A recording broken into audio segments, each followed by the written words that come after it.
Majesté. À lui la majesté, à Jésus-Christ, à Jésus, soit honneur, louange et gloire. Majesté, suprême autorité, roi crucifié, ressuscité, glorifié. Bonjour à tous. Bonjour à tous. Comment allez-vous? Que Dieu vous bénisse, que Dieu nous bénisse ensemble en ce lundi 9 juin 2025, lundi de Pentecôte. Lundi de Pentecôte. Alors, qu'est-ce que la Pentecôte? La Pentecôte, dans les lois et les fêtes juives que Dieu a données à son peuple d'Israël, la Pentecôte, c'est une fête qui se célébrait 50 jours après la fête de la Pâque. Et c'était la fête de la moisson, la fête de la récolte. Donc c'est une période où on devait récolter, moissonner, récupérer les bénéfices des récoltes, la fête de la moisson, la fête de la Pentecôte. C'est ce qui est devenu, du moins, la fête de la Pentecôte. La Pentecôte, c'était la fête de la moisson. C'était la fête de la récolte, 50 jours après la fête de la Pâque. Et Jésus-Christ, avant de s'en aller, avait fait une promesse aux disciples. Il leur avait dit de ne pas s'éloigner de la ville de Jérusalem jusqu'à ce qu'arrive la promesse qu'il leur avait faite de leur envoyer le Saint-Esprit. Il avait dit cela à ses disciples. Et on peut le lire donc dans les Actes des Apôtres, au chapitre 2, où il y avait 120 disciples réunis dans une chambre haute qui priaient, qui attendaient la promesse du Seigneur Jésus-Christ. Et à un moment donné, ils vont entendre un bruit comme celui d'un vent impétueux et ils vont voir des langues de feu descendre et se poser sur chacun d'eux. Et à ce moment-là, la Bible nous dit qu'ils se sont mis à parler en d'autres langues. C'était des langues qu'ils n'avaient pas apprises, qu'ils ne connaissaient pas, des langues dans lesquelles ils s'exprimaient, qui n'étaient pas leur langue maternelle, sans pour autant avoir été dans une école particulière pour apprendre, pour étudier ces langues. Et ils se sont mis à parler en langue. Alors, je vais vous dire, la langue dont ils parlaient, c'était la langue des merveilles de Dieu. Mais pourtant, et je vais vous expliquer cela, pourtant, je cherche le chapitre 2, j'y suis. Lorsqu'ils se sont mis à parler en langue, puisqu'ils étaient 120 disciples, dont les apôtres, vous imaginez 120 personnes, ça fait comme au marché, donc ça fait du bruit, énormément de bruit. Et donc toutes les personnes aux alentours qui entendaient ce bruit, ça faisait un brouhaha, donc ont accouru pour voir qu'est-ce qui se passait dans ce lieu-là. Et regardez ce qui va se passer. Lorsque les gens accourent pour venir voir par curiosité, mais qu'est-ce qui est en train de passer dans cet endroit, ils entendent comme un brouhaha, ils comprennent pas ce qui se passe, ils entendent les gens ils entendent un bruit, comme on a dit que c'était comme un vent impétueux. Ils viennent, je suis au chapitre 2 des Actes des Apôtres, ils étaient tous dans l'étonnement au verset 7, donc ça c'est la foule qui a accouru pour venir voir, mais qu'est-ce qui se passait dans ce lieu? Verset 7 du chapitre 2 des Actes des Apôtres, Ils étaient tous dans l'étonnement et la surprise, et ils se disaient les uns aux autres, voici ces gens qui parlent, ne sont-ils pas tous galiléens? Et comment les entendons-nous dans notre propre langue à chacun, dans notre langue maternelle? Parthes, Mèdes, Élamites, ceux qui habitent la Mésopotamie, la Judée, la Cappadoce, le Pont, l'Asie, la Phrygie, la Pamphylie, la Judée, la Cappadoce. Ah, j'ai déjà dit, j'ai déjà dit ça. L'Égypte, pardon, donc l'Égypte, le territoire de la Libye, voisine de Cyrène, et ceux qui sont venus de Rome, juifs et prosélytes, crétois et arabes, comment les entendons-nous parler dans nos langues des merveilles de Dieu? Ils étaient dans l'étonnement, et ne sachant que penser, ils se disaient les uns aux autres, que veut dire ceci? Donc, on voit un nombre considérable de langues diverses qu'entendaient les personnes aux alentours, parce que ces personnes, il y avait effectivement des personnes de divers territoires qui étaient présentes à Jérusalem à ce moment-là quand ça s'est fait, et lorsque toutes les personnes ont accouru pour venir voir, mais qu'est-ce qui se passait dans ce lieu avec tout ce brouhaha qu'ils entendaient, ben chacun les entendait parler dans leur langue maternelle, et vous voyez le nombre de langues qu'il y avait, c'était extraordinaire. Alors, mes amis, ce fameux parler en langue, c'est une expérience qui est totalement distincte de la conversion. Elle est distincte de la conversion parce que la conversion, c'est le fait de recevoir Jésus-Christ dans notre vie comme Sauveur et Seigneur. D'accord? Et ça, c'est le Saint-Esprit qui nous permet d'accéder à cela. Lorsque le Saint-Esprit convainc une personne de péché, de justice et de jugement, la personne reconnaît qu'elle est pécheresse et que Jésus-Christ est celui qui peut la sauver. La personne demande pardon à Jésus-Christ pour tous ses péchés et elle confesse recevoir Jésus dans sa vie comme son sauveur et comme son Seigneur. C'est la nouvelle naissance. Elle naît de nouveau, elle naît par le Saint-Esprit. Cette personne naît par l'action de l'Esprit Saint en elle.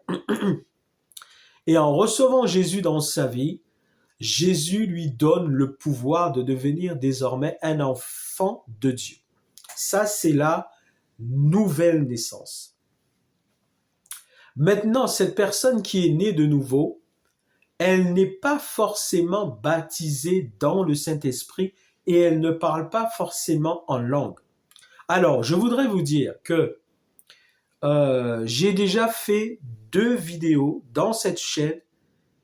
J'ai oublié de regarder les dates à laquelle je les avais faites pour vous les préciser, mais il suffit que dans cette chaîne, vous alliez chercher dans les premières vidéos que j'avais faites, vous verrez 2 vidéos qui concernent le baptême dans le Saint-Esprit et le parler en langue. Il suffit d'aller voir dans mes vidéos, il n'y a pas tant de vidéos que ça dans ma chaîne.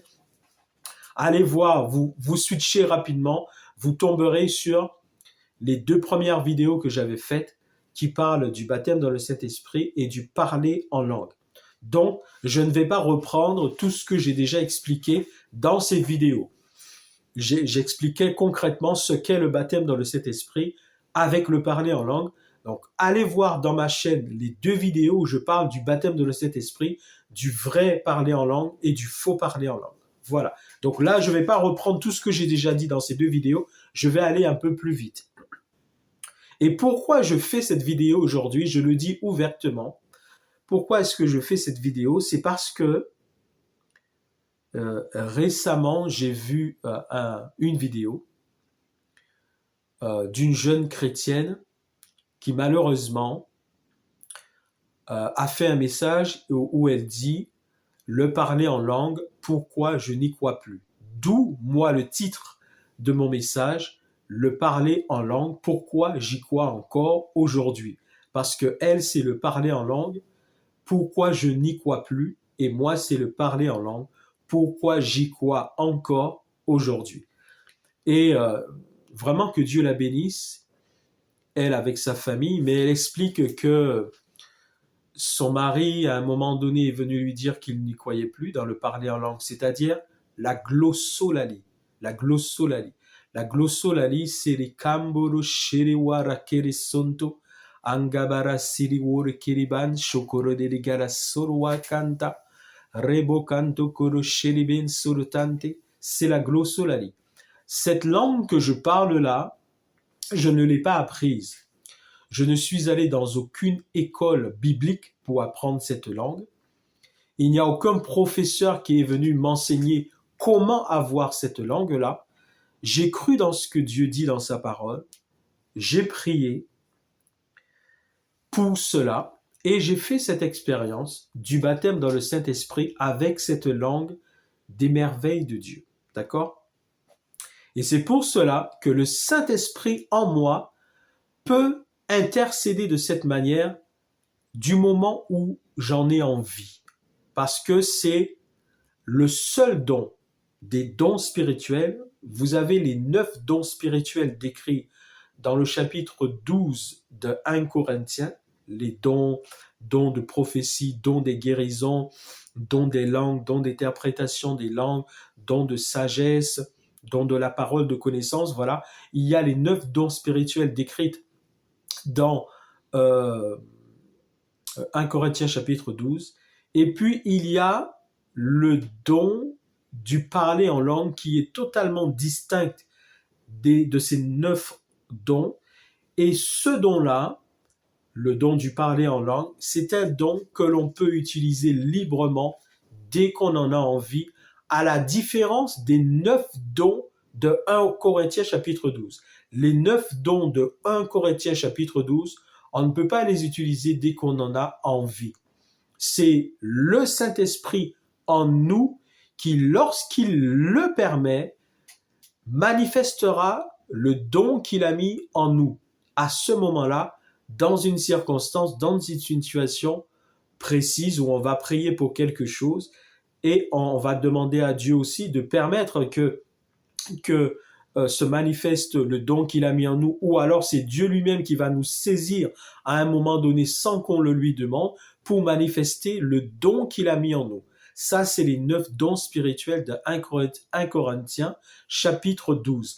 Mais en ce qui concerne le don du parler en langue, Rebo kante kere sonda kabara shinta, rose kebere sondo korobanti kirisanda, inda koro delegere soro wara korobara shinte kere sanda, ambara shoro warigere boru kere sonto. Ce don-là, je peux en parler dès que j'en ai envie, à tout moment, à tout instant, naturellement, avec sagesse. Si je suis quelque part dans une foule, je ne vais pas me mettre à parler en langue comme ça servirait à rien. Ça servirait à rien aux personnes qui seraient à côté de moi, hormis si c'est le Saint-Esprit qui lui-même me saisit à ce moment-là, me fait parler en langue parce qu'il a un message qu'il veut délivrer à quelqu'un qui est là.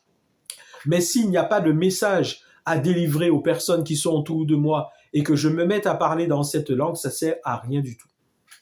Enfin, quand je dis ça sert à rien du tout, aux autres personnes, aux personnes autour de moi. Mais moi, ça me sert parce que moi, je m'édifie.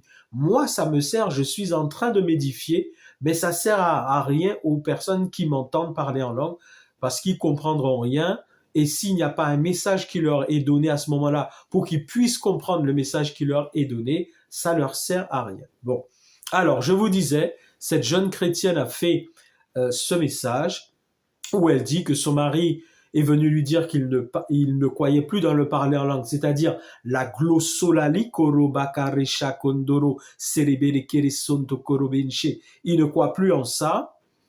Et cette jeune chrétienne, quand son mari lui a dit ça, au départ, elle était outrée, justement. Au départ, elle était outrée, choquée, et elle était outrée et choquée de ce que son mari était venu lui dire, que lui il ne croyait plus dans le parler en langue en tant que glossolali gorosheribende. Il ne croyait plus en ça.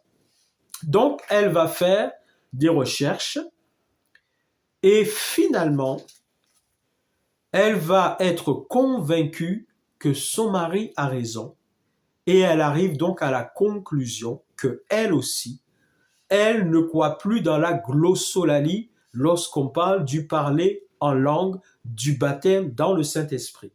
Elle va faire un message où elle va expliquer avec ses arguments, voilà, donc le parler en langue, ce n'est pas la glossolalie, korisha goriga bandere, makoro shekemboro sandere, angabara shikanto koro shikaro sekembere sando koro shinte, andikiri bara soro wara kereberen shirikento. Ce n'est pas ça, le parler en langue. Ce sont les langues que nous connaissons répandues sur la terre entière, anglais, espagnol, allemand, arabe, italien, quel que soit, ce sont les langues que nous connaissons donc sur la terre et que nous pouvons parler, que toutes les nations dans le monde entier peuvent parler. C'est ça son message, et c'est un message très dangereux, mes amis. C'est un message très dangereux, je vais vous expliquer pourquoi. Ce qui fait la force de l'Église est bâtie sur Jésus-Christ. C'est Jésus-Christ qui bâtit son Église. D'accord? C'est lui qui bâtit son Église. Et ce qui fait la force de l'Église, c'est Jésus-Christ, naturellement.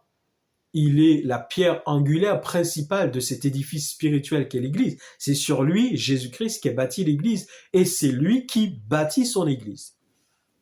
Mais pour bâtir son Église, il va prier le Père et nous envoyer le Saint-Esprit. D'accord?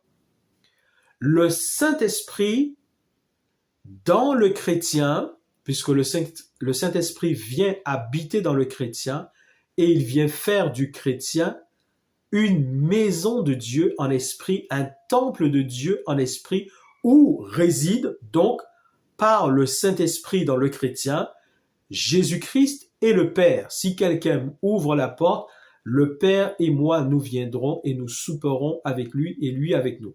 Donc, le Saint-Esprit vient faire de la personne qui a été convaincue par le Saint-Esprit de péché, de justice et de jugement et qui a reçu Jésus dans sa vie comme sauveur et Seigneur de sa vie, le Saint-Esprit fait de cette personne un temple pour Dieu, un temple vivant pour Dieu, une maison vivante pour Dieu dans laquelle, dans la personne, dans le chrétien, désormais, le Saint-Esprit est présent, Jésus-Christ est présent, le Père est présent, mais tout cela en esprit, d'accord? Maintenant, ces personnes-là sont nées de nouveau, elles sont nées de nouveau, mais elles ne sont pas forcément baptisées dans le Saint-Esprit, parce que le baptême dans le Saint-Esprit, c'est une autre expérience distincte de la nouvelle naissance, d'accord? Et cette jeune chrétienne est arrivée à la conclusion que la glossolalie n'est pas le parler en langue. Le parler en langue, ce sont des langues terrestres, humaines que nous connaissons, répandues dans toutes les nations du monde, en Grèce, en Italie, en Espagne, en France, dans les pays, en Ouganda, en Côte d'Ivoire, au Togo. Voilà, ce sont les langues que nous connaissons, les langues humaines et terrestres. Et je vous disais que c'est un message très dangereux. C'est pour ça que Dieu nous dit qu'il n'y ait pas dans la première, je crois, épître de Pierre, au chapitre 2, au chapitre 3, je suis plus sûr. Dieu nous dit, mes frères, qu'il n'y ait pas parmi vous un grand nombre, parmi nous, mes frères, qu'il n'y ait pas parmi nous un grand nombre qui se mettent à enseigner, car vous savez que nous serons jugés plus sévèrement. De quoi s'agit-il? Il s'agit d'enseignement, de ceux qui se permettent donc d'enseigner le peuple de Dieu et qui, en enseignant, vont égarer le peuple de Dieu. C'est de ça dont il est question.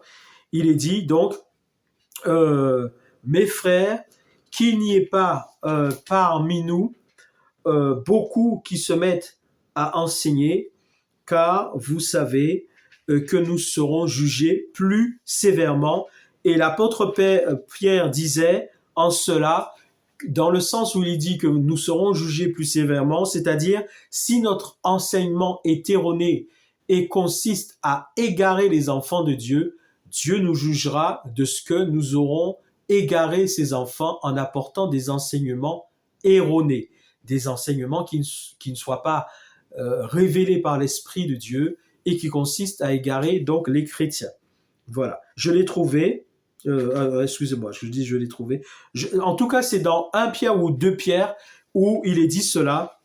Donc, mes frères, qu'il n'y ait pas parmi nous un grand nombre qui se mettent à enseigner, car vous savez que nous serons jugés plus sévèrement. Donc, dans ce message, elle dit que finalement, le parler en langue, ce sont les langues humaines et terrestres que nous connaissons, et donc les langues maternelles de chacun. Et elle s'appuie, entre autres, sur ce chapitre 2 des Actes des Apôtres, puisqu'effectivement, lorsque la foule a accouru pour venir voir qu'est-ce qui se passait dans ce lieu où on entendait un brouhaha, eh bien, effectivement, ils les entendaient chacun parler dans leur langue maternelle des différents territoires où chacun vivait, chacun habitait. Donc, en se basant sur ça, on pourrait dire effectivement, la sœur, elle a raison dans ce qu'elle dit, parce qu'on voit bien que c'était des langues qu'on connaissait sur la terre et que chacun entendait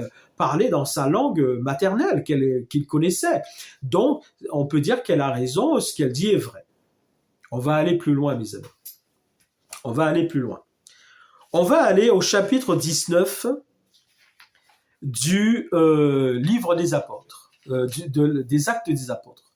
Chapitre 19 des actes des apôtres. Chapitre 19, actes des apôtres. Pendant qu'Apollos était à Corinthe, Paul, après avoir parcouru les hautes provinces d'Asie, arriva à Éphèse. Donc Paul, l'apôtre Paul, c'est l'apôtre Paul, il arrive à Éphèse. Il va croiser, regardez bien, il va croiser des disciples. Ayant rencontré quelques disciples, il leur dit, avez-vous reçu le Saint-Esprit quand vous avez cru? Donc, ce sont des disciples. Et je vous rappelle, et j'insiste dessus, que ce livre que je tiens dans ma main, son auteur véritable, c'est le Saint-Esprit. D'accord? Il a choisi des auteurs humains et terrestres pour faire mettre par écrit ce qu'il a voulu, mais le véritable auteur, c'est le Dieu le Saint-Esprit. Le véritable auteur de la Bible, c'est Dieu le Saint-Esprit. D'accord? Donc, le Saint-Esprit nous dit au chapitre 19 des Actes des Apôtres, le Saint-Esprit nous dit que l'apôtre Paul va rencontrer des disciples de Jésus-Christ. Qu'est-ce qu'un disciple? C'est une personne qui est née de nouveau. Et comment a-t-elle fait pour naître de nouveau? Elle a été convaincue par le Saint-Esprit que un message qu'elle a entendu quelque part ou qu'elle a lu ou qu'on lui a dit concernant Jésus, c'est la vérité. Elle a été convaincue par le Saint-Esprit que la bonne nouvelle du salut en Jésus qu'elle a soit entendue, soit lue, c'est vrai. Et elle, en ayant reconnu que c'est vrai, elle a été convaincue de cela par le Saint-Esprit. Elle s'est repentie de ses péchés et elle a demandé à Jésus d'être son sauveur et son Seigneur. Et à ce moment-là, le Saint-Esprit est venu dans la personne et fait de la personne une maison, comme on l'a dit, de Dieu en esprit, une habitation de Dieu en esprit, où Jésus peut habiter, le Père peut habiter, le Saint-Esprit fait tout ça dans la personne. D'accord? Le Saint-Esprit nous dit que Paul rencontre ce type de personnes. Il est dit que c'était des disciples. Paul ayant rencontré des disciples. Donc, c'était des personnes nées de nouveau, des disciples de Jésus-Christ. Donc, elles ne sont pas à l'étape de la nouvelle naissance. D'accord? Elles ne sont pas à l'étape de la nouvelle naissance. Elles sont déjà nées de nouveau, disciples de Jésus-Christ. D'accord? Et Paul leur dit, avez-vous reçu le Saint-Esprit quand vous avez cru? De quoi Paul leur parle-t-il? Est-ce qu'il leur parle de la nouvelle naissance? Puisque lui-même leur dit, quand vous avez cru, quand ils ont cru, ils ont reçu le Saint-Esprit, mes amis.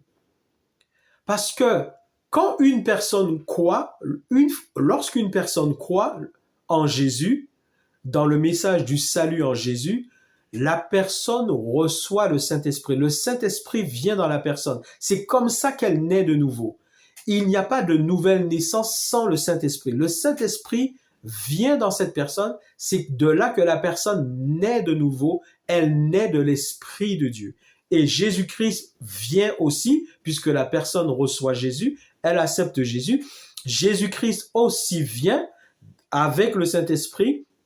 Et Jésus-Christ donne à cette personne désormais une nouvelle identité. La personne devient un enfant de Dieu, d'accord? Mais la personne a déjà reçu le Saint-Esprit qui est en elle. Pourtant, l'apôtre Paul demande, avez-vous reçu le Saint-Esprit quand vous avez cru?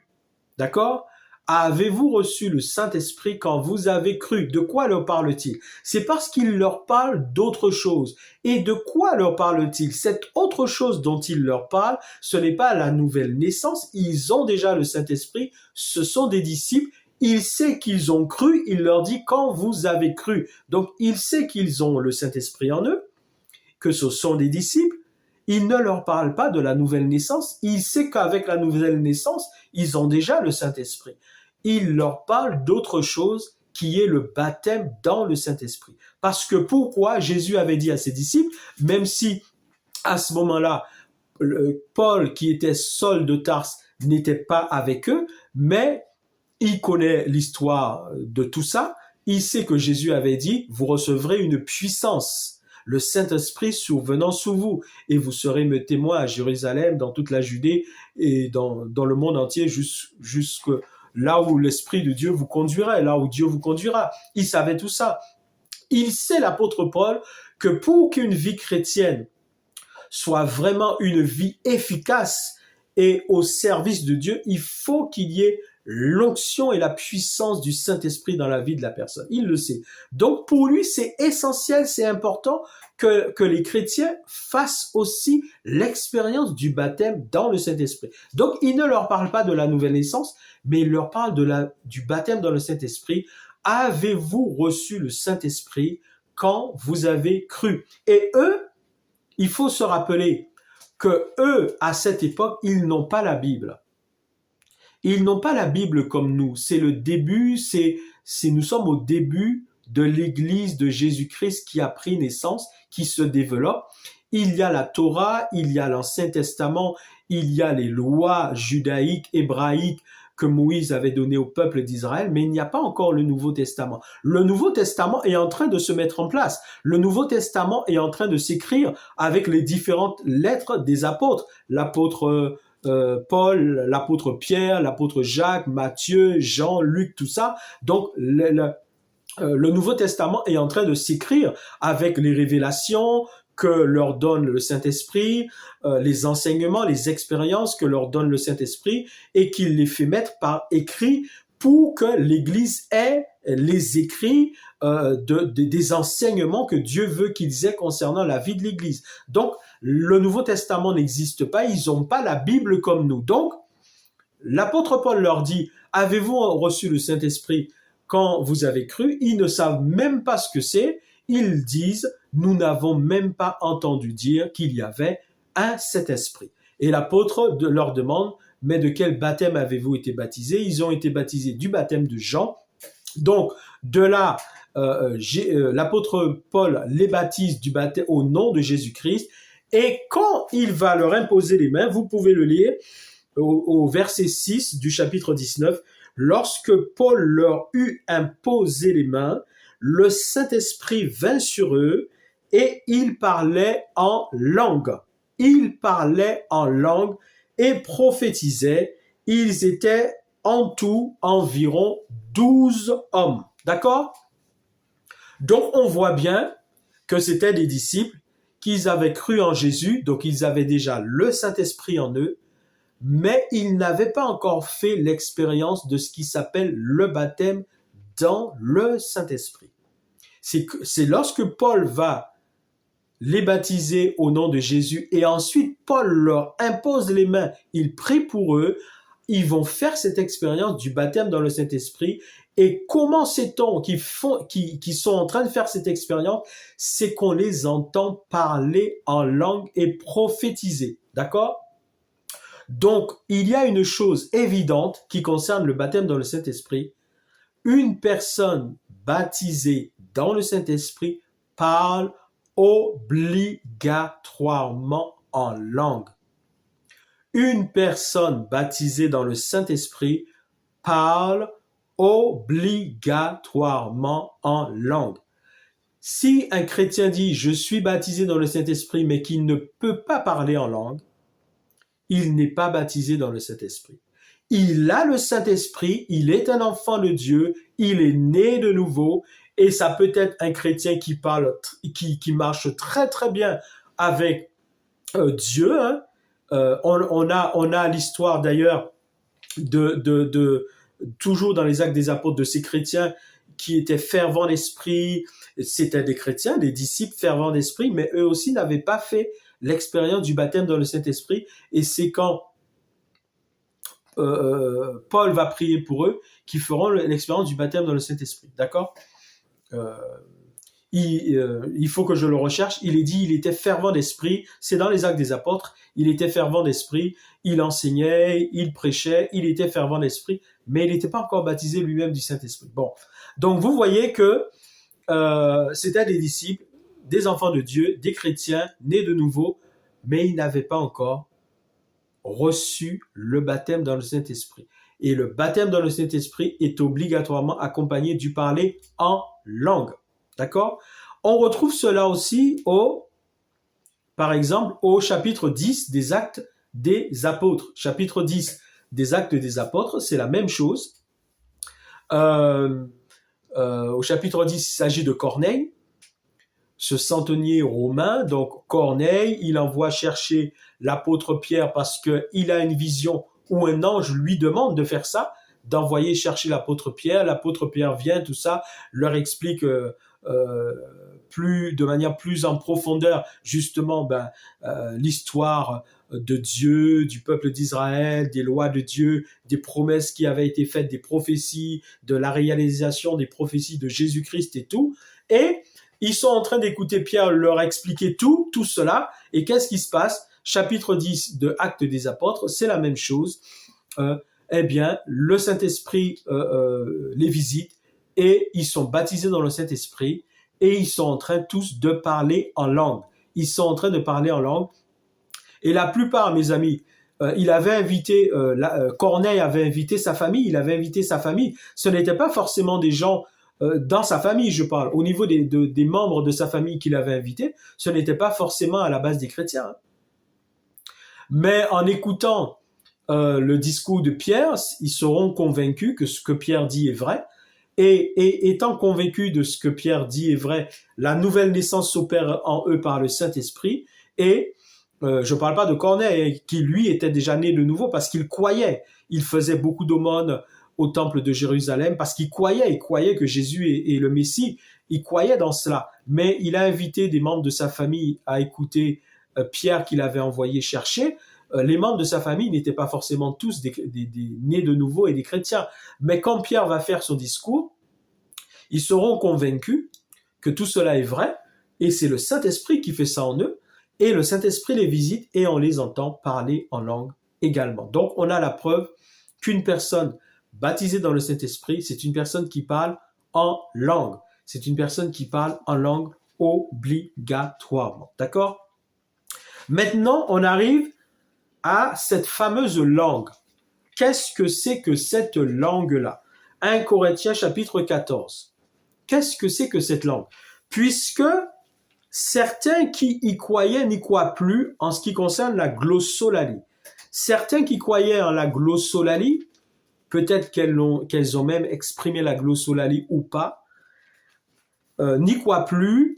Et c'est ce qui est important de savoir, mais qu'est-ce que c'est que cette langue? Est-ce les langues terrestres que nous avons apprises, les langues maternelles qu'on nous a apprises depuis qu'on est tout petit, le français, l'anglais, l'espagnol, l'italien, l'allemand, le togolais, l'ivoirien, je sais pas, parce qu'il y a des dialectes aussi, le créole aussi pour les Antilles. Est-ce que ce sont ces langues-là? Donc, ça voudrait dire que ce sont simplement des langues terrestres et humaines, mais que nous n'avons pas forcément apprises parce que moi je suis pas allemand, donc je ne sais pas parler allemand, et que l'Esprit de Dieu me ferait parler allemand, par exemple. Est-ce que c'est ça? Ou est-ce que ce sont vraiment des langues, des merveilles de Dieu qui n'ont rien à voir avec les langues humaines et terrestres que nous connaissons, et que nous pouvons donc nous exprimer dans cette langue que nous n'avons jamais apprise et qui ne peut pas s'apprendre sur la terre dans des écoles humaines, terrestres et bibliques, parce que c'est le Saint-Esprit qui vient nous visiter et qui nous fait parler dans cette langue. Kentakoro sheribare sorowara karabande, antokoro deligere sorowara korobere gere sorowara karashanda. Voilà. Est-ce que c'est ça, la glossolalie, que je n'ai apprise nulle part, mais pourtant, du moment où je parle dans cette langue, et ce n'est pas moi qui parle, c'est le Saint-Esprit qui parle en moi, ou est-ce que c'est le français, comme je suis en train de parler le français, mais disons que moi j'étais un Anglais qui connaît pas le français, qui sait pas parler français, et là je serais en train de parler le français parce que le Saint-Esprit me ferait parler le français. Est-ce que c'est ça? 1 Corinthiens chapitre 14. Recherchez l'amour, verset 1. Recherchez l'amour, aspirez aussi aux dons spirituels, mais surtout à celui de prophétie. Donc on voit que tout ce que Dieu fait a une importance, a une raison, et on ne peut rien négliger de ce que Dieu nous demande de faire parce que c'est important, ça a sa raison dans notre vie. Rechercher l'amour, ça c'est la base de tout, c'est l'amour. Aspirer aussi aux dons spirituels et surtout à celui de prophétie. Pourquoi? Parce que lorsqu'on annonce une prophétie, on édifie les autres parce qu'on annonce quelque chose que tout le monde peut comprendre. D'accord? Donc, on édifie. C'est pour ça qu'il est dit surtout le don de prophétie, parce qu'il permet surtout d'édifier en annonçant un message qu'on va pouvoir comprendre. OK? Maintenant, on arrive sur ce fameux parler en langue. En effet, celui qui parle en langue, il est bien question du parler en langue. Celui qui parle en langue ne parle pas aux hommes, mais à Dieu, car personne ne le comprend, et c'est en esprit qu'il dit des mystères. Mes amis, la Bible s'explique par elle-même, et le Saint-Esprit qui est l'auteur de la Bible nous a donné régulièrement différents récits, passages et versets pour bien nous expliquer quelque chose, en plus de la révélation qu'il nous donne, par son onction. En plus de la révélation qu'il nous donne par son onction divine, s'appuyant entre autres sur la parole qu'il a lui-même révélée, il nous en donne, lorsque c'est nécessaire, plusieurs passages qui parlent d'un même thème pour bien nous expliquer les choses. Et là, nous voyons, mes amis, il n'y a pas de contestation possible. Le parler en langue, celui qui parle en langue, ne parle pas aux hommes. Donc déjà, écoutez-moi, déjà, ça ne peut pas être une langue humaine et terrestre parce qu'il ne parle pas aux hommes. S'il parlait aux hommes, ce serait une langue que l'homme peut comprendre. Et je vais vous expliquer le chapitre 2 des Actes des Apôtres, d'où la sœur, entre autres, s'appuie pour dire que ce sont des langues que nous connaissons. Ce n'est pas une langue que nous connaissons, mes amis, humaine et terrestre. Pourquoi? Parce qu'il est dit, il ne parle pas aux hommes. Celui qui parle en langue ne parle pas aux hommes. Si il ne parle pas aux hommes, mes amis, ça veut dire que c'est une langue que l'homme ne peut pas comprendre. Donc, ce n'est pas une langue qui s'exprime dans toutes les nations que nous connaissons sur la terre.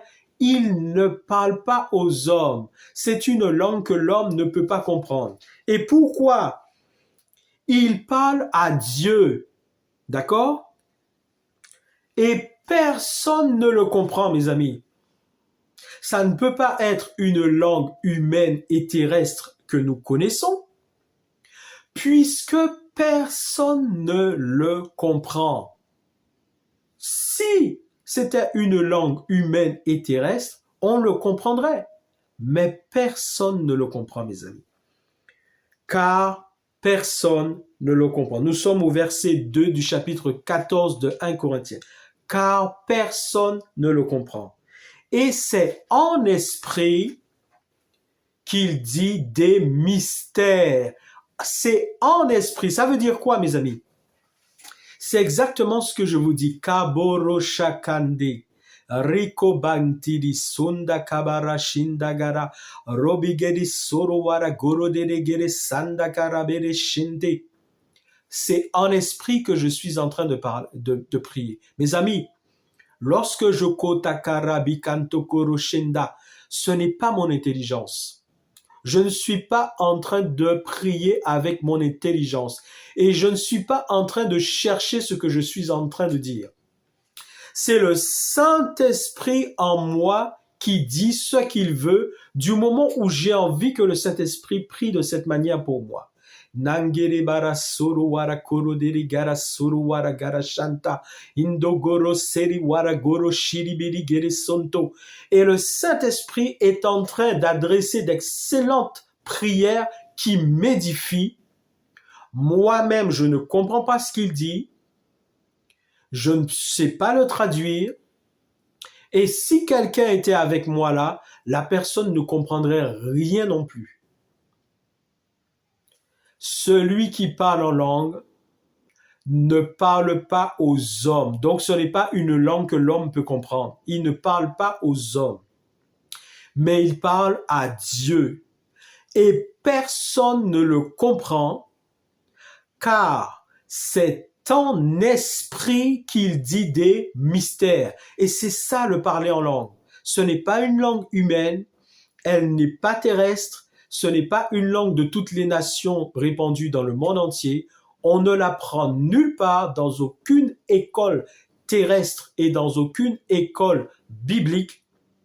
C'est en esprit que celui qui parle en langue dit des mystères parce qu'il ne parle pas aux hommes, il parle à Dieu et personne ne le comprend. Vous comprenez, mes amis? Je vais expliquer le chapitre 2 des Actes des Apôtres. Je continue. Celui qui prophétise, au contraire, il parle aux hommes. Pourquoi? Parce que justement, lui, quand il prophétise, il donne un message que les gens peuvent comprendre. Donc, il parle aux hommes. On voit bien la différence entre le parler en langue et la prophétie. La prophétie a pour but d'édifier, d'exhorter et de consoler. C'est le même verset que je suis en train de lire, verset 3 de 1 Corinthiens 14. La prophétie a pour but d'édifier, d'exhorter et de consoler. Donc, c'est un message qu'on peut comprendre, la prophétie. D'accord? Mais le parler en langue, non. Ce n'est pas un message qui a pour but de nous faire comprendre quoi que ce soit. Il a pour but de nous édifier en premier. Celui qui parle en langue s'édifie lui-même. Celui qui prophétise édifie l'Église. On voit bien la différence. Celui qui parle en langue ne parle pas aux hommes. Il s'édifie lui-même. Ce n'est pas pour les autres qui parlent en langue, c'est pour lui-même en train de s'édifier. Et c'est le Saint-Esprit disant des mystères par l'Esprit permet qu'il est en train de s'édifier lui-même. Il ne parle pas aux hommes. Alors que celui qui annonce une prophétie, lui, il parle aux hommes. C'est pour ça qu'on peut le comprendre, parce qu'il va annoncer un message qu'on doit comprendre pour édifier, consoler et exhorter. Je désire que vous parliez tous en langue. Donc, l'apôtre Paul dit bien, je voudrais que tous les chrétiens soient baptisés dans le Saint-Esprit et qu'ils parlent en langue. Mais encore plus que vous prophétisiez, parce que plus il y aura des gens qui vont prophétiser, plus on recevra des messages de Dieu pour nous consoler, nous exhorter et nous édifier. Alors que plus on parle en langue, on s'édifie soi-même, on n'édifie pas les autres. Celui qui prophétise est plus grand que celui qui parle en langue, à moins que ce dernier n'interprète pour que l'Église en reçoive l'édification. D'accord. Alors, quand nous parlons en langue, mes amis, il y a deux possibilités. Quand on parle en langue, il y a la possibilité qu'il n'y ait jamais de traduction. Donc, on parle en langue, on s'édifie soi-même, ça ne nous sert qu'à nous, ça ne sert pas aux autres, parce qu'ils ne comprennent rien, il n'y a pas de traduction, il n'y a aucun message qui est annoncé pour eux, on est juste en train de s'édifier soi-même. Donc, ça sert à rien qu'on parle en langue si ça... dans la foule, je parle, lorsqu'on est avec d'autres personnes, ça sert à rien qu'on en parle parce que on s'édifie soi-même, mais on n'édifie pas les autres. À moins qu'il y ait une traduction. Et ça arrive. Je peux parler en langue et après, il y aura une traduction.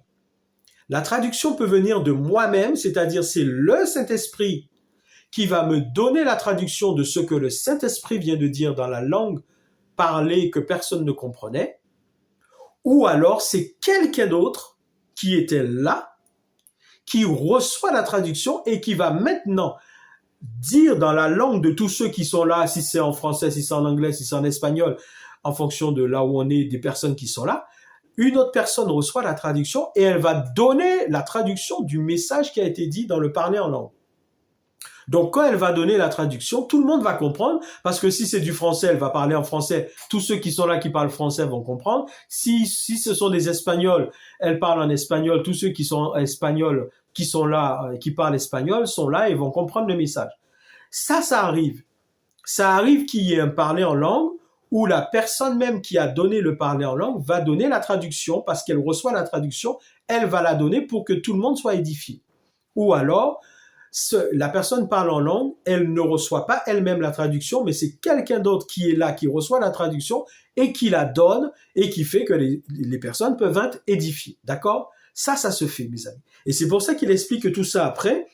Il dit justement, « Et maintenant, frères, de quelle utilité vous serais-je si je venais à vous en parlant en langue et si je ne vous parlais pas par révélation, par connaissance ou par prophétie ou par doctrine? » Vous voyez? C'est ce qu'il dit. Si je viens à vous, l'apôtre Paul, il dit, je viens à vous et je me mets à parler en langue, vous n'allez rien comprendre. Ça sert à rien. Je suis en train de m'édifier, mais vous, je suis pas en train de vous édifier. Je suis en train de m'édifier moi, l'apôtre Paul, mais je ne suis pas en train de vous édifier. Donc, ça sert à rien du tout que je vienne là, que je me mette à parler en langue, puisque ça ne vous sert à rien du tout. D'accord? Il dit que si je viens là et que je dois donner des dons spirituels, ça doit être par révélation, pour révéler à tous ceux qui sont là un message. Il dit donc par révélation, par connaissance, par prophétie ou par doctrine. Là, ça va édifier tout le monde. Mais si je me mets simplement à parler en langue, personne ne comprend. D'accord? Donc, je continue. Il va dire ensuite, c'est pourquoi,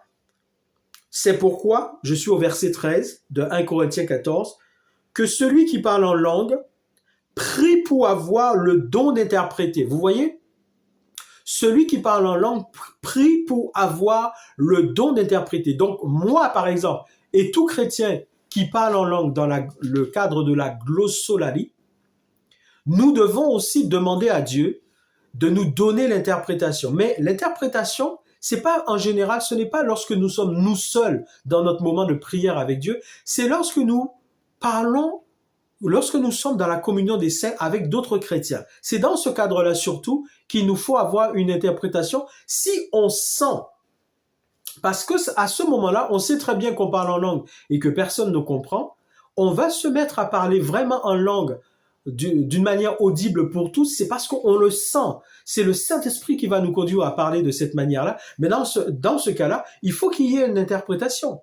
Parce que si on se met à parler en langue audiblement pour que tous entendent, dans le cadre d'une communion des chrétiens, des saints, il faut qu'il y ait une traduction. Parce que s'il n'y a pas de traduction, ça n'édifie personne. Donc, il dit, c'est pourquoi que celui qui parle en langue prie pour avoir le don d'interpréter. Il faut qu'il y ait une interprétation, sinon ça sert à rien du tout que je me mette à parler en langue au milieu d'une foule de chrétiens, ça servira à rien du tout. Car si je prie en langue, écoutez bien, si je prie en langue, mon esprit est en prière, mais mon intelligence demeure stérile. Vous savez que nous sommes formés d'un corps, d'une âme et d'un esprit. Et que lorsque le Saint-Esprit vient en nous, il vient habiter dans notre esprit. D'accord? Notre esprit est en relation avec notre esprit. Et il dit bien que lorsque je prie en langue, mon esprit est en prière. La partie en moi, corps, âme et esprit, lorsque je parle en langue, la partie en moi qui est en prière, ce n'est pas mon corps, ce n'est pas mon âme, et ce n'est pas mon intelligence, il dit, c'est mon esprit. Nous sommes formés d'un corps, d'une âme et d'un esprit. Et il dit, lorsque je parle en langue, mon esprit est en prière. C'est mon esprit qui prie. C'est le Saint-Esprit qui fait prier mon esprit, en fait. Dans la réalité, c'est ça. C'est le Saint-Esprit qui fait prier mon esprit, mais mon intelligence même n'est pas en prière. C'est pour ça que pendant que je prie en langue, avec mon intelligence, je peux réfléchir à autre chose. Alors que je prie, je peux être en train de réfléchir à autre chose. Mon intelligence peut penser à autre chose qui n'a rien à voir avec la prière en langue que je suis en train de faire. Quand je prie, c'est pourquoi, si je prie en langue, mon esprit est en prière, mais mon intelligence demeure stérile. Que faire donc? Je prierai par l'esprit, mais je prierai aussi avec l'intelligence. Je chanterai par l'esprit, mais je chanterai aussi avec l'intelligence. Autrement, si je rends grâce par l'esprit, comment celui qui est dans les rangs des simples auditeurs répondra-t-il « Amen » à mon action de grâce, puisqu'il ne sait pas ce que je dis. Donc, on voit bien, mes amis, que le parler, je vais m'arrêter là, le parler, je vais donner l'explication, ne vous inquiétez pas, j'arrive à l'explication du chapitre 2 des Actes. Le parler en langue, mes amis, c'est vraiment une langue céleste, divine, des merveilles de Dieu que nous donne le Saint-Esprit, qu'on n'a pas apprises quelque part, qu'on ne peut pas apprendre sur la terre, et il ne s'agit d'aucune langue des nations que nous connaissons. C'est vraiment une langue, et c'est vraiment la glossolalika borosheri welegere sorobanta. C'est vraiment ça, mes amis. Maintenant, que s'est-il passé en Actes des Apôtres? Je vais vous donner un témoignage authentique chrétien. Il y avait un groupe de chrétiens un jour qui priaient dans une église. Et il y avait un chrétien qui était là, qui était un Allemand. Ce que je vous donne là, c'est un témoignage authentique chrétien. C'était un Allemand. Il était le seul Allemand là, dans ce groupe de chrétiens. Les chrétiens priaient, et à certains moments, il y en a eu un qui s'est mis à parler un peu plus fort que les autres en langue. Regaboro shekendere soro gabanda intakuro derigere sonta kabarashinda robekento koroshente. Il s'est mis à parler en langue. Personne des autres chrétiens n'a compris quoi que ce soit, mes amis. Personne des autres chrétiens n'a compris quoi que ce soit de ce qu'il disait en langue. C'est la langue des merveilles de Dieu en esprit. C'est le Saint-Esprit qui fait prier notre esprit dans cette langue. On ne sait pas ce qu'il dit, on sait que c'est merveilleux, on s'édifie soi-même, mais on ne sait pas ce qu'il dit. Aucun des autres chrétiens qui étaient là, entendant ce frère, cette sœur parler en langue, ne savait ce qu'il disait. Mais mes amis, le frère allemand qui était là avec eux, le frère allemand, lui, il a reçu le message parce qu'il a entendu le message en allemand, dans sa langue maternelle, dans sa langue de naissance. Lui, c'est un Allemand, il parle allemand. Le frère ou la sœur qui a donné le message ce jour-là, dans la langue, en parlant en langue, Aucun des autres chrétiens ne savait ce qu'il disait parce que c'était le parler en langue que personne ne comprend.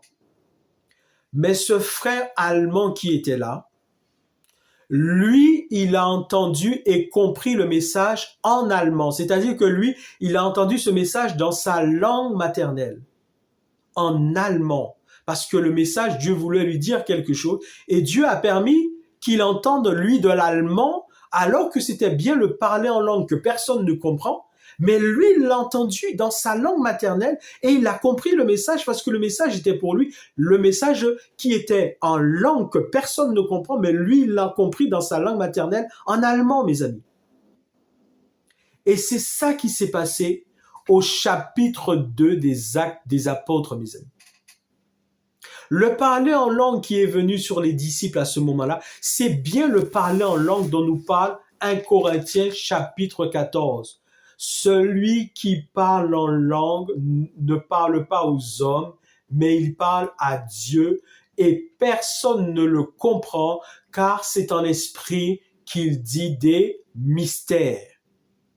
Mais lorsque la foule a accouru et qu'il y avait diverses personnes qui étaient là, des Arabes, des Grecs, toutes sortes de personnes de toutes sortes de territoires avec leur langue maternelle qui étaient là, les disciples qui étaient visités, baptisés dans le Saint-Esprit avec la langue que personne ne comprend, mes amis, c'est bien cette langue qu'ils étaient en train de parler, c'est-à-dire le parler en langue que personne ne comprend. Mais les gens qui étaient là, exactement comme ce frère allemand qui était dans cette réunion d'église où personne n'a compris celui ou celle qui a parlé en langue à haute voix, personne n'a compris, les autres chrétiens n'ont pas compris, parce que c'était le parler en langue normale que personne ne comprend. Mais le frère allemand qui était là au milieu d'eux, lui, il a entendu de l'allemand et il a compris le message dans sa langue maternelle en allemand, mes amis. Et c'est ça qui s'est passé là, mes amis, au chapitre 2 des Actes des Apôtres. C'était le même parler en langue que personne ne comprend. Mais chacun entendait dans sa langue maternelle le parler en langue, le message, mes amis. C'est ça qui s'est passé là. Et comment les entendons-nous dans notre langue, à chacun dans notre langue maternelle, Parthes, Mèdes, Élamites, ceux qui habitent la Mésopotamie, la Judée, la Cappadoce, le Pont, l'Asie, la Phrygie, la Pamphylie, l'Égypte, le territoire de la Libye, voisine de Cyrène, et ceux qui sont venus de Rome, juifs et prosélytes, crétois et arabes, comment les entendons-nous parler dans nos langues des merveilles de Dieu? Mes amis, c'est exactement ce qui s'est passé là. Lorsqu'il y a eu la visitation du Saint-Esprit et les langues de feu qui sont descendues sur les chrétiens et qui se sont mis à parler en langue, ils parlaient dans la langue que personne ne comprend, mes amis. Mais la foule accourue entendait chacun le parler en langue dans leur langue maternelle. Comme le frère allemand qui se trouvant dans une réunion avec d'autres chrétiens, alors que ce chrétien parlait en langue que personne ne comprenait, le parlait en langue que personne ne comprend, lui, il a entendu le message en allemand, dans sa langue maternelle. C'est ce qui s'est passé au chapitre 2 des Actes des Apôtres. Les chrétiens baptisés dans le Saint-Esprit parlaient bien dans la langue que personne ne comprend, mes amis. Mais chacun qui était là entendait leur langue maternelle. C'est ce qui s'est passé. Et donc, c'est la réponse que j'apporte à cette sœur qui a été convaincue que finalement la glossolalie n'était pas le parler en langue, mais que c'était la langue terrestre des différentes nations. Ma sœur, que Dieu te bénisse vraiment et que le Saint-Esprit te convainque et te fasse comprendre que c'est un égarement ce que tu as cru comprendre et que c'est dangereux. Je vais vous dire pourquoi, parce que je vous disais que si on arrive à retirer à l'Église ce qui en fait sa force et sa puissance, ben en fait, il n'y a plus d'Église. Il n'y a plus d'Église.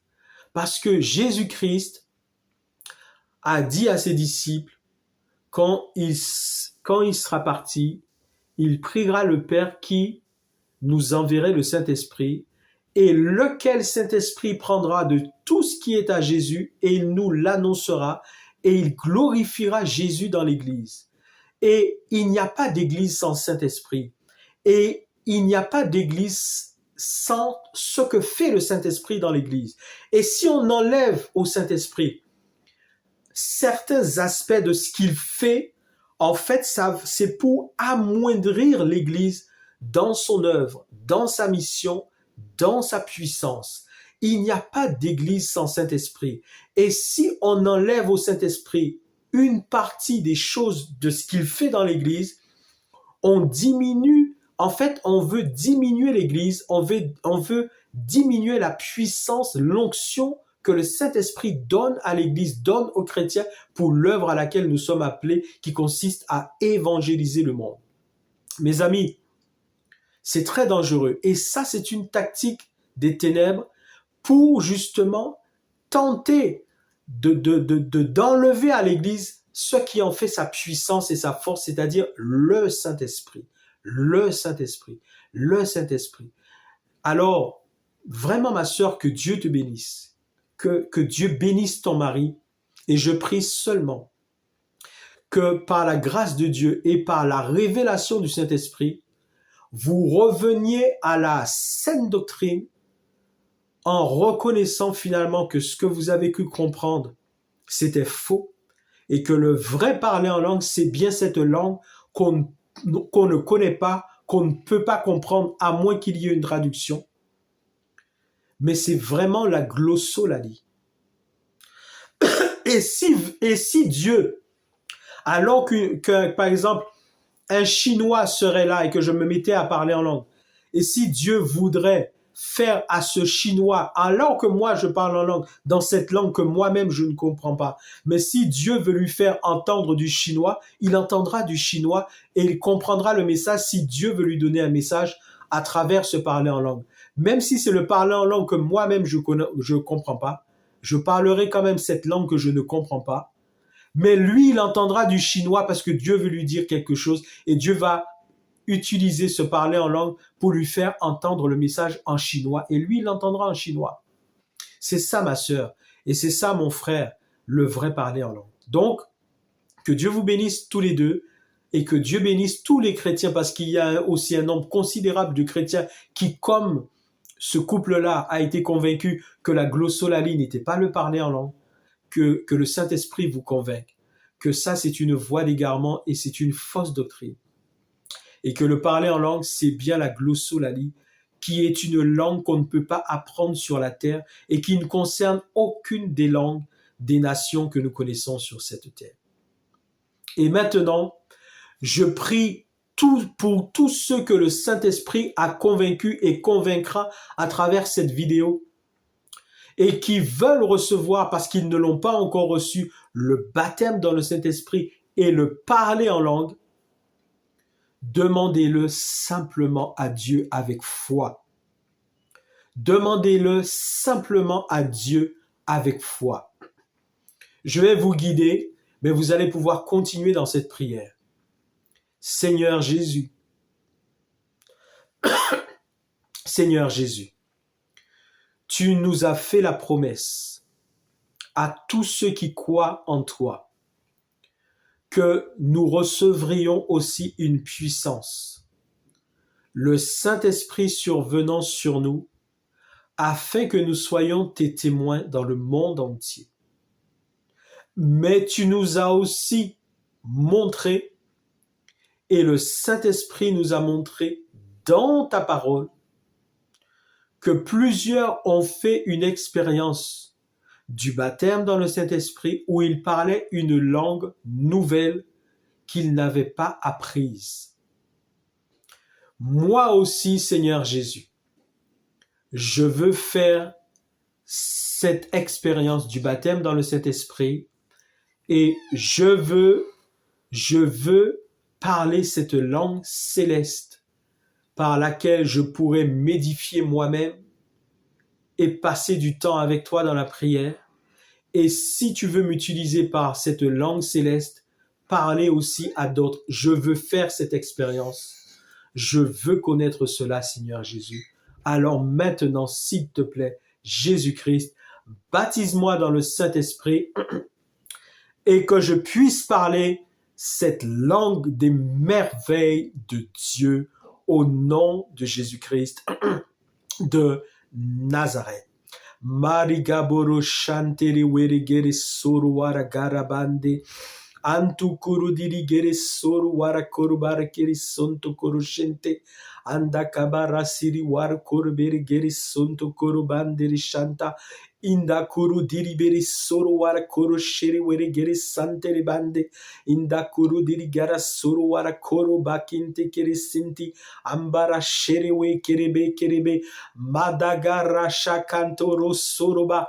Ente kiribere santa. Que le Saint-Esprit vous soit accordé au nom de Jésus de Nazareth. Que le baptême de l'Esprit Saint vous soit accordé, que l'onction, la puissance du Saint-Esprit descende sur vous et que cette langue des merveilles de Dieu jaillisse de votre bouche. Andoresa koresha komboro enderebere sandoro wa kiribiri gere soro wara gere bantere andara wara koro sheri were gere sonto koboroncha. Au nom de Jésus de Nazareth, soyez baptisés dans le Saint-Esprit, recevez cette langue des merveilles de Dieu, édifiez-vous vous-même par le parler en langue, et si Dieu veut vous utiliser dans le cadre de la communion des saints, il vous utilisera avec ce même parler en langue pour bénir aussi et édifier les autres au nom de Jésus-Christ de Nazareth. Soyez bénis, à bientôt pour un prochain message, et vraiment, ce couple de cette jeune chrétienne et de son mari, que Dieu vous bénisse, et j'espère que vous ferez, si ce n'est pas le cas, l'expérience du baptême dans le Saint-Esprit avec le véritable parler en langue au nom de Jésus-Christ de Nazareth. Amen.